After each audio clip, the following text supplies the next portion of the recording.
Remember, or else I will sing. Hey! But it brought the congregation in with the singer so that everybody could understand that God specializes.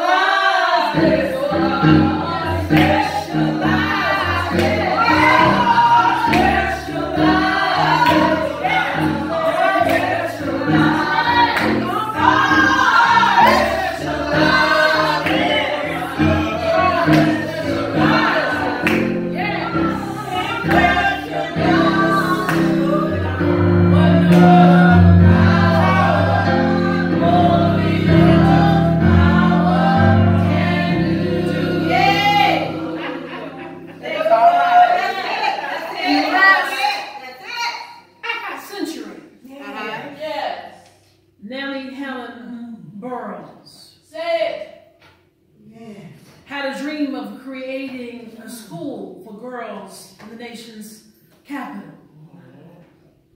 And she said, we specialize in the holy impossible. So if you don't know it, Nanny knows it. I think your preacher knows it. God specializes in the holy impossible. Yeah.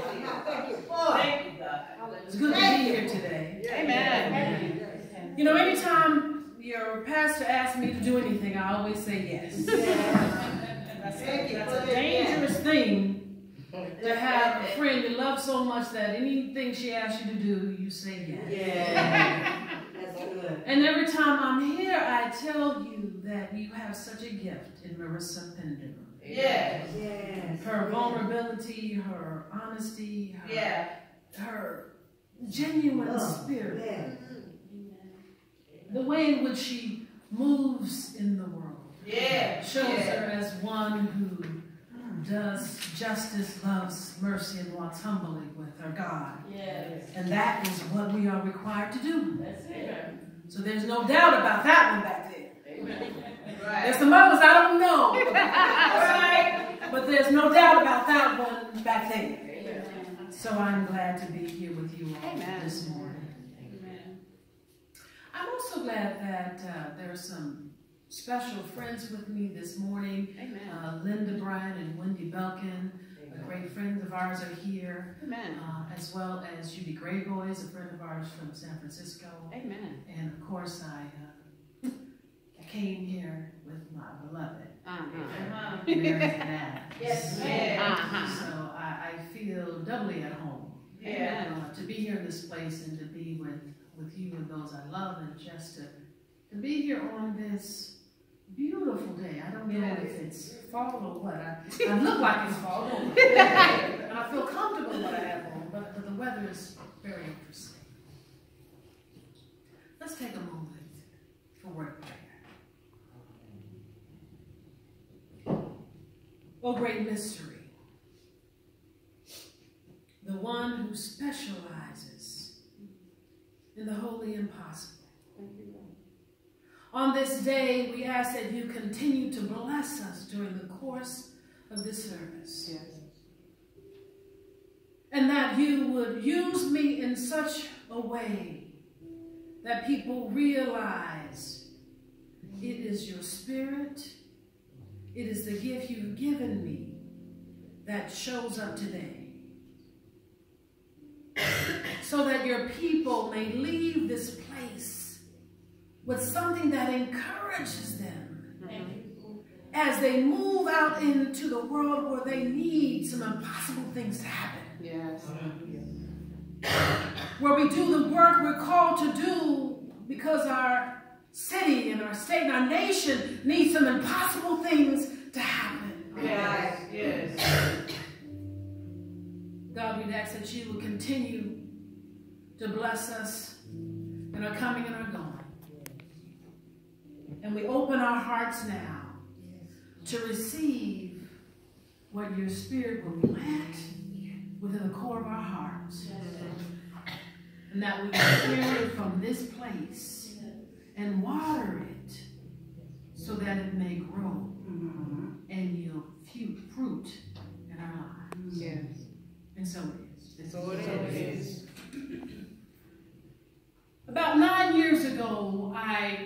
started a spiritual collective.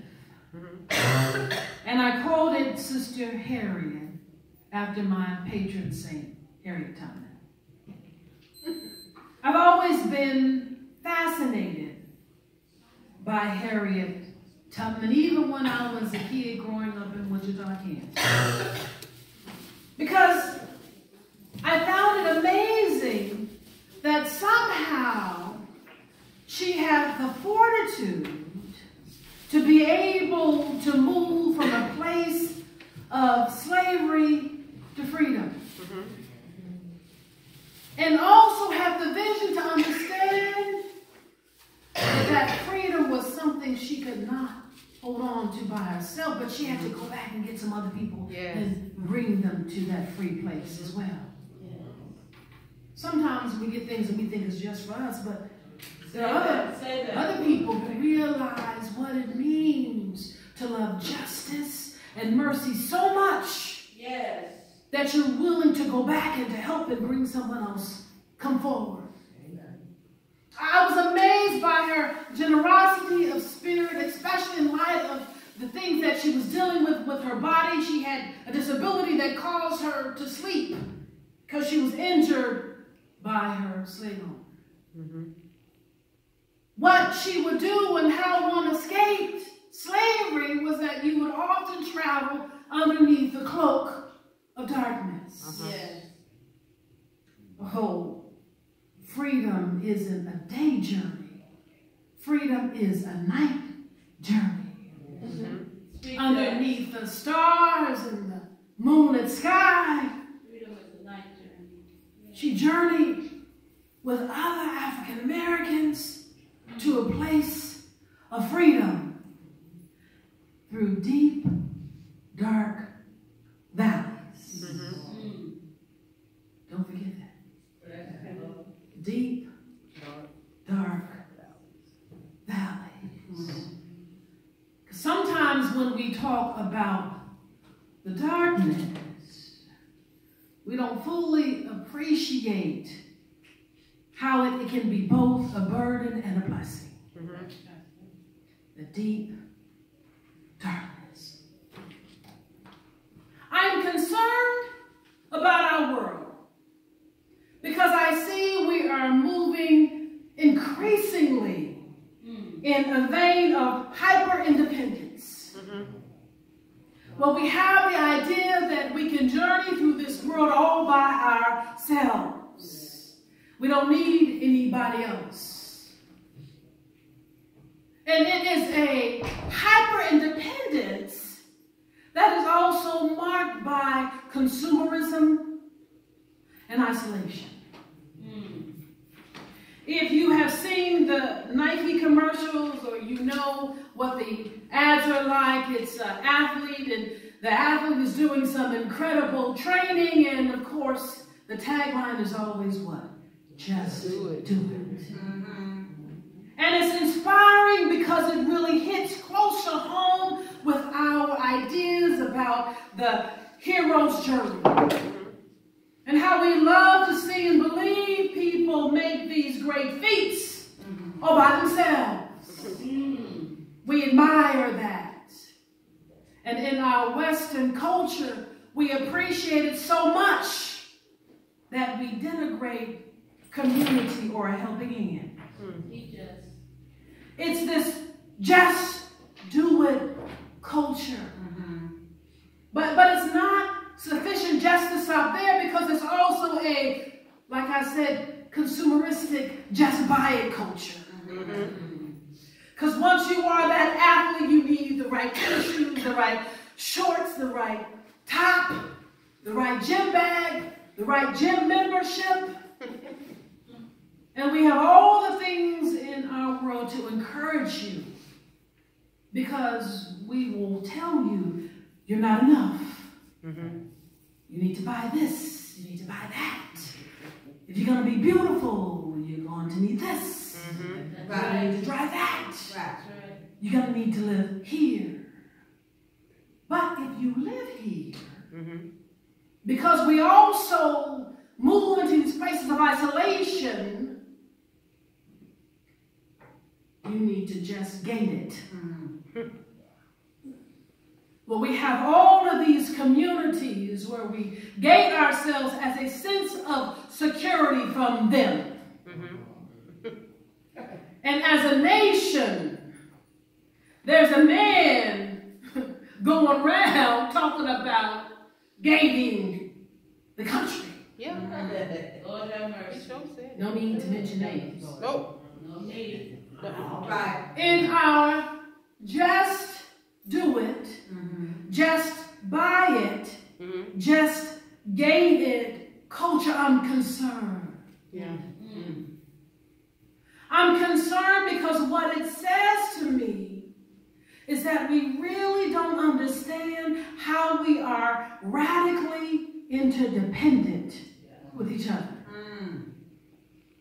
What it says is that we really do believe that we can make it on our own without someone to journey with us. That we can accomplish that wholly impossible all by ourselves. It is the greatest lie. But oh, how so many of us believe it. And I think if you look around you, you can see signs of this everywhere you go. Where we are not understanding the power of coming together as a community to fight those who want to build walls. To understand what it's like to live simpler and make it possible so that other people can have a little bit more. And what it means to reach out and to grab someone's hand.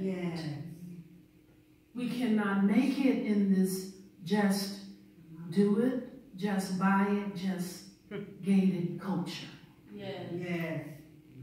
But, preacher, then where are we to look?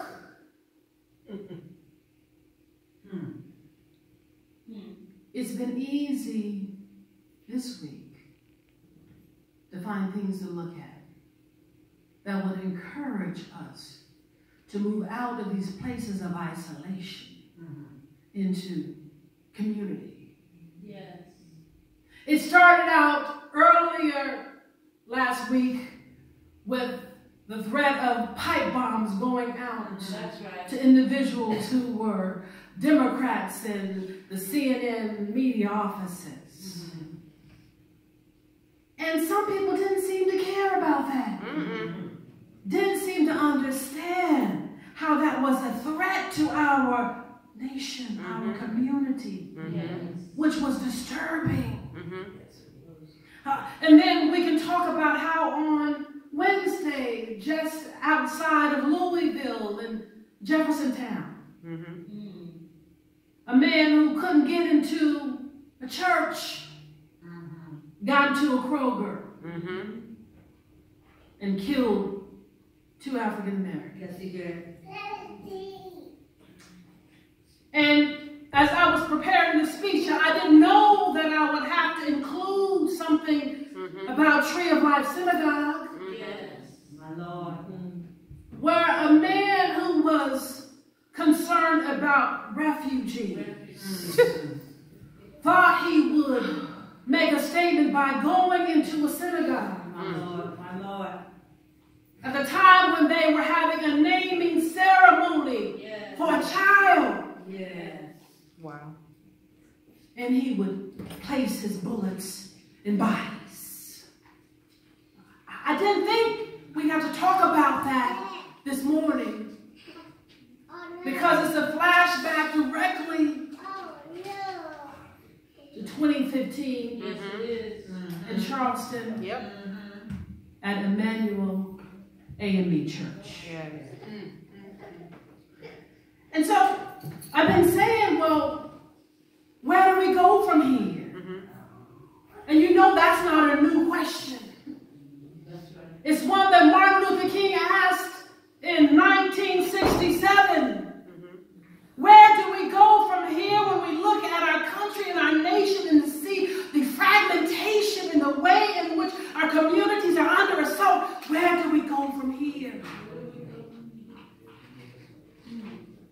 And he answered and he said, you first have to understand where you are. My Lord, my Lord. You can't go forward until you understand where you are. That's good. We are in a deep, dark valley Yes, Lord. in our nation. Yes. We are in a deep, dark valley in our nation. Yes. And of course, as I was thinking about all of this and these valleys and these places where we are, my mind and my heart was drawn to the 23rd Psalm. That's good. In particular, the 4th verse, because I know you know them all. It's a short chapter. People memorize the chapter. But it says that 4th verse, even though I go through deep, dark valleys, I will fear no evil, for you are with me. Yes. That's the first part of that. Now, if you're like my partner, as I was saying that, you would say, well, no, it says through the valley of the shadow of death. I was really impressed when she told me. Oh, amen. Amen. And she was right, because that's the King James Version. But what we understand with translation is some things get lost. Yes. And I love the 23rd Psalm because one of the things it really does is it shows us how it is dangerous for us to lift something from the ancient Near East thousands of years ago and just place it, pop it right down in Atlanta in 2018. Yes. What it challenges us to do is to understand what it means to study the Word. Say it again, Reverend. So that we can rightly divide the Word truth. Study the Word. And so when I say the Hebrew Bible, it doesn't sound weird to you because you know I'm talking about the Old Testament. Yes. You know I'm talking about the Jewish part of our Judeo-Christian heritage. Yes. So when I talk to Christians and I say, you know, Jesus was a Jew, Jesus was a Jew. some of them look at me and say, serious? Yeah. They look at me and say, no, Jesus was a Christian. Today, especially, it's important that we realize that Jesus was a Jew, because what it may bring us closer to is understanding how we are radically connected, interdependent upon each other. So I turned to the 23rd Psalm and I started thinking about how we as a nation are walking through our deep, dark valley. And I'll be honest with you, because there's been a time in my life I never liked this particular passage of Scripture because I didn't want to be considered a sheep. Teach us. I thought sheep were the lesser animals who just followed along Teach us. without any sense of their own personal agency. Yes. I did not understand the cultural, social, political, agricultural context out of which that Hebrew text came from. And that's the problem with so much of our preaching and our teaching and our reading today. We can't appreciate what that text came from, where it came from. We don't understand it. If I were to take the text today and talk to people who didn't know anything about sheep, it wouldn't make sense. That's right. And for so many of us, we didn't grow up around sheep. We don't know that sheep travel together as a flock. Yes. So even though the psalmist is talking about I, it's the way in which Bernice Johnson Reagan says when black folks sing this little light of mine, I'm going to let it shine. It's communal. Yes. It's communal. Yes.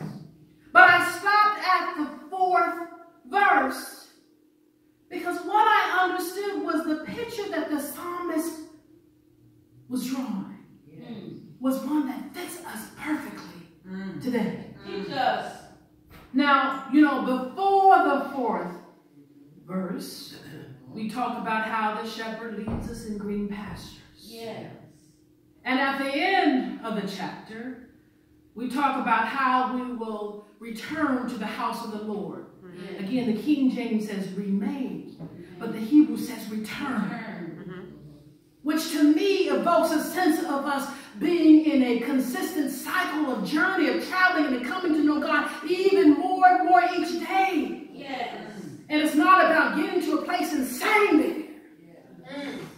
It's about challenging ourselves with each journey we make, because life is a cycle, and we have green pastures, and we have dark valleys, and we have green pastures, and we have dark valleys, and we have green pastures, and we have dark valleys. Yes. Oh, yeah. Yes. They say if you have not had a dark valley, just wait. Just wait. And if you've not had a green pasture, Wait. wait. Yes.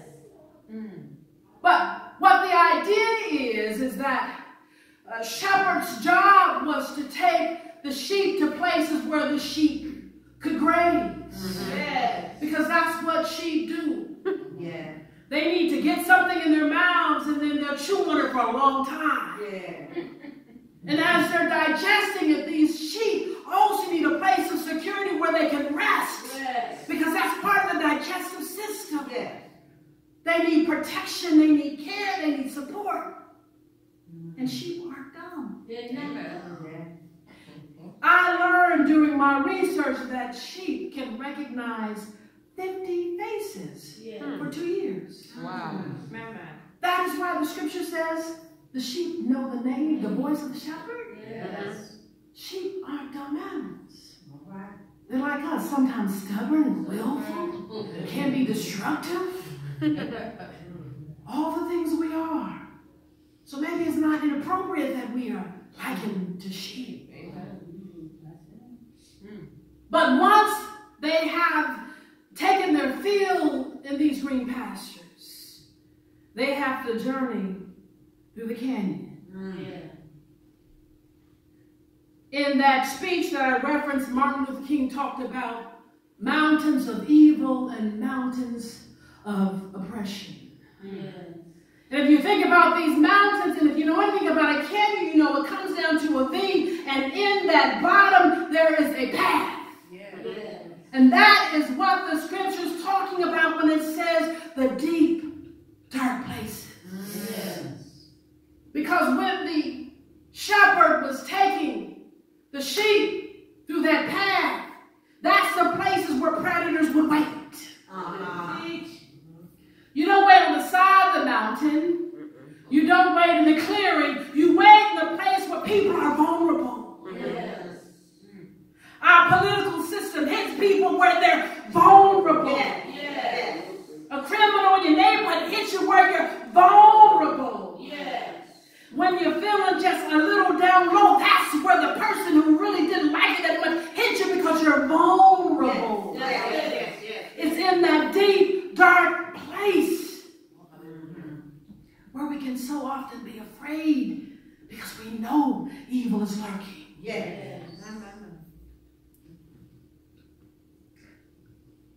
One scholar says we need to be careful when we talk about evil in the book of Psalms, though, because oftentimes evil is put upon those who are outside of the community. And we don't get a really good sense of checking ourselves.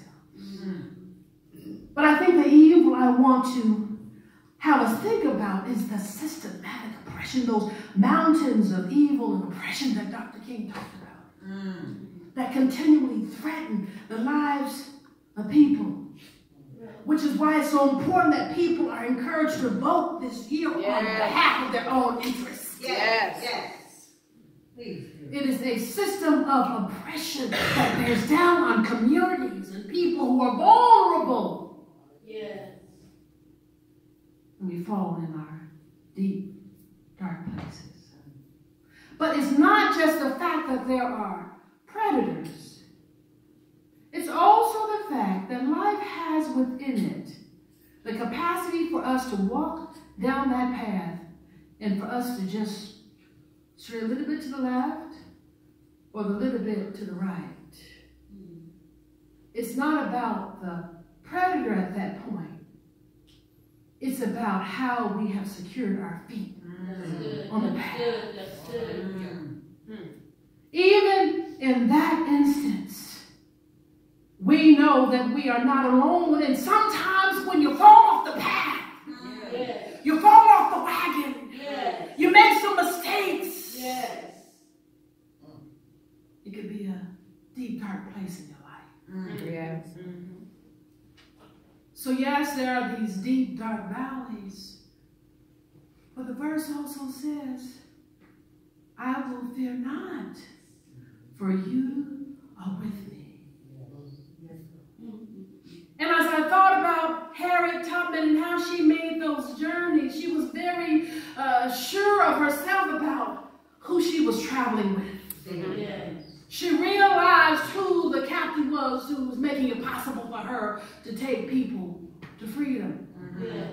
And when we are in these deep, dark places, we need not fear not, for we are not alone. Sometimes the hand you're holding may have flesh, and sometimes it may have spirit. But you're not alone. And we're at a place in our country, in our city, in our neighborhoods, in our households where we need to understand. Yes, the place seems dark. Yes, we can't be afraid, but now we are not alone.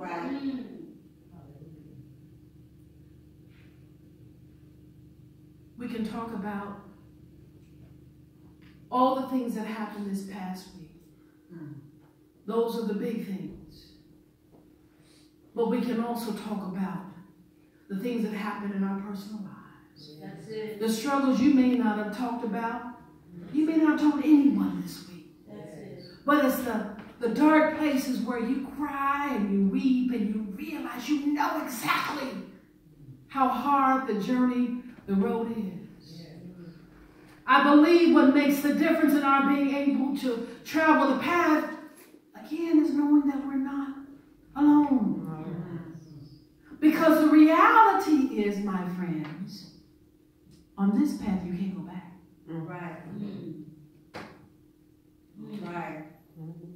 When the shepherd takes the sheep through the canyon, along that deep, dark path, there was an understanding that one did not go back.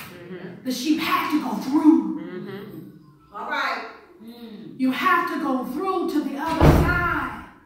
So don't get weary in well-doing. You can make it. You can make it. You're on the path. You're on the path. You can make it. You're not alone.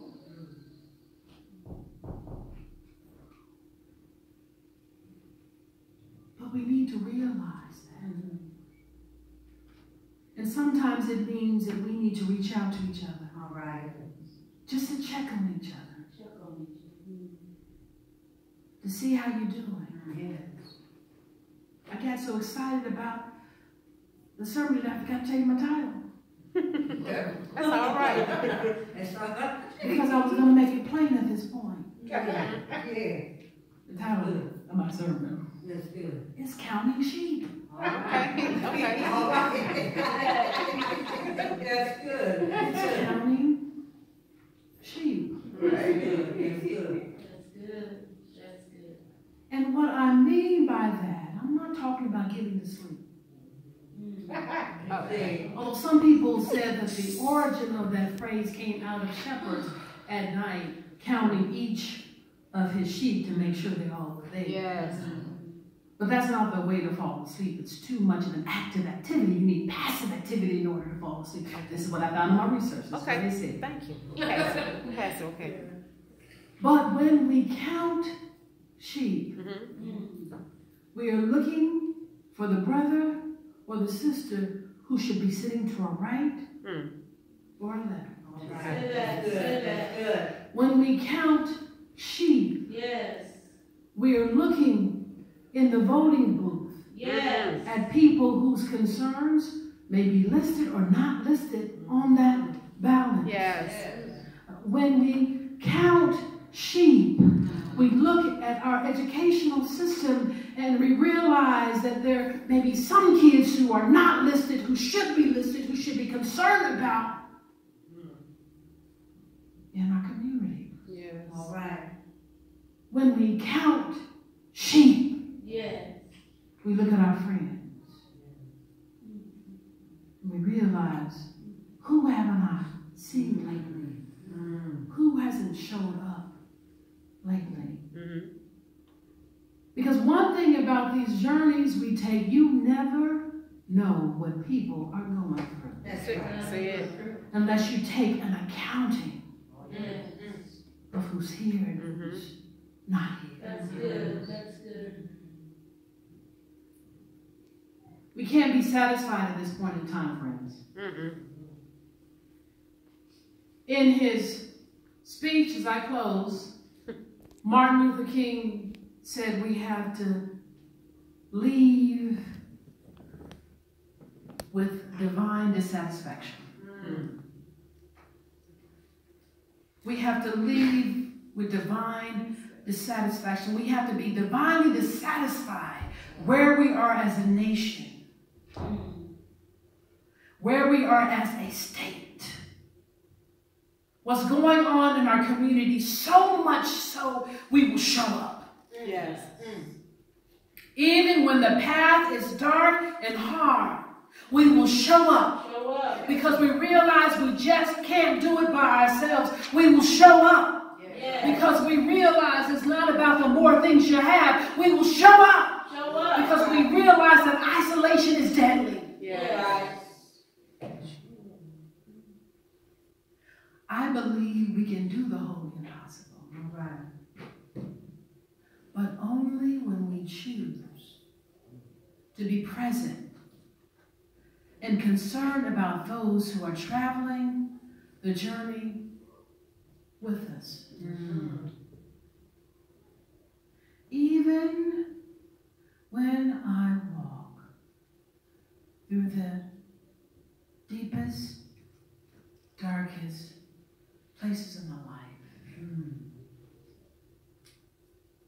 I will not fear. Because I'm not alone. And the hand I hold, the hand that touches my back, the hand that wipes my weeping eyes, it may be physical, it may be spiritual. But in this day, in this time, in this place, on this planet, we are not alone. And my friends, perhaps that will encourage you as we walk through these days to be encouraged. For as your pastor said, God specializes and God is with you. And God will comfort you. And so it is.